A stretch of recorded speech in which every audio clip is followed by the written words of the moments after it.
మన కాంట్రవర్సీని దాటి కాంట్రవర్సీ చేయగలరా మీరిద్దరు? I thought I should title this episode God does not censor. Yes. నాకు ఎందుకు సార్ బాగులు చేసేటప్పుడు ఇలాంటి మంచి కామ్ ఆఫీస్ ఎంత లేదు మాకు. అప్పుడు డబ్బులు లేదు.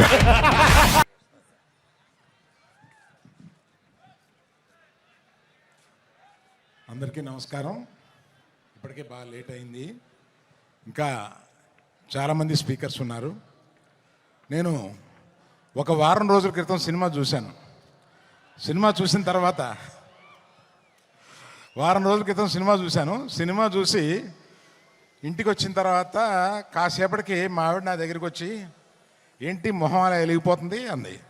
అంటే చెప్పాను, సినిమా నాకు చాలా బాగుంది, చాలా నచ్చింది అని. ఆమె అన్నది, నీ మొహం ఇన్ని సంవత్సరాల్లో 2 సార్లు ఇలా వెలగడం చూశాను, మగధీర ముందును ఈ సినిమా ముందు. ఆ తర్వాత స్నేహకి బబితాకి నేను నా అవార్డ్స్ అప్రిసియేషన్స్ అన్నీ ఇచ్చేయాలి. 5 సంవత్సరాల పాటు ఈ పాజిటివ్ పిచ్చోళ్ళని ఇద్దరిని అలాగా. బన్నీ సుకుమార్ వినపడిందా? అంటే అంత అబ్సెషన్ ఉంటే కానీ ఇటువంటి సినిమా రాదేమోనని ఒక అప్రిసియేషన్ ఉంటుందండి. అందుకని నాకు అర్థమైంది.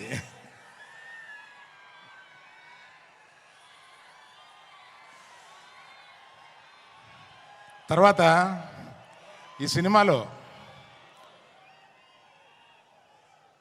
మా హీరోయిన్, అంటే మేము గీతా గోవిందంలో పరిచయం చేసిన హీరోయిన్ ఇవాళ ఆ రోజే చూపించేసింది తన టాలెంట్.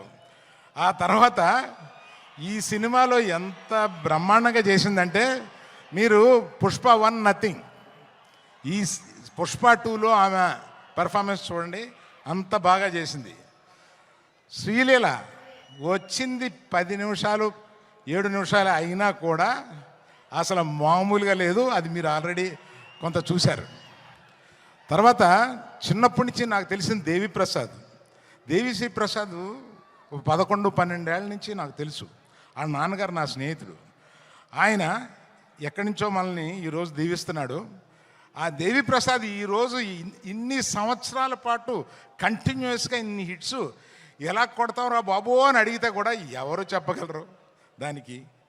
అలాగా మన ఎవరిని, last but not the least, ఇండియాలో ఇవాళ the biggest banner is Mythri. Biggest banner, I tell you.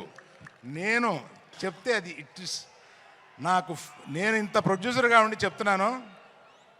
మన నవీను, రవి, మన సిఇఓ చెర్రీ గారు, వీళ్ళ ముగ్గురు కలిపి ఎలా పనిచేస్తారో నాకు అర్థం కాదు. ఇన్ని పనులు ఎలా చేస్తారో అర్థం కాదు, ఇన్ని సినిమాలు ఎలా చేస్తారో అర్థం కాదు, ఎక్కడ ఒక కంప్లైంట్ ఉండదు. They are the best. అందువల్ల ఇంకా ఎవరైనా మర్చిపోయింటే క్షమించండి, చాలా టైం అయిపోయింది కదా. ఇంకా మాట్లాడాల్సిన 5-6 మంది ఉన్నారు. అందులో బన్నీ సుకుమార్ మాట్లాడతారని మీరు వచ్చారు మమ్మల్ని.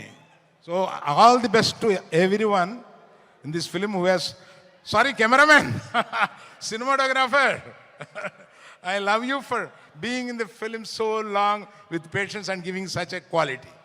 Thank you. Bye. Thank you so much.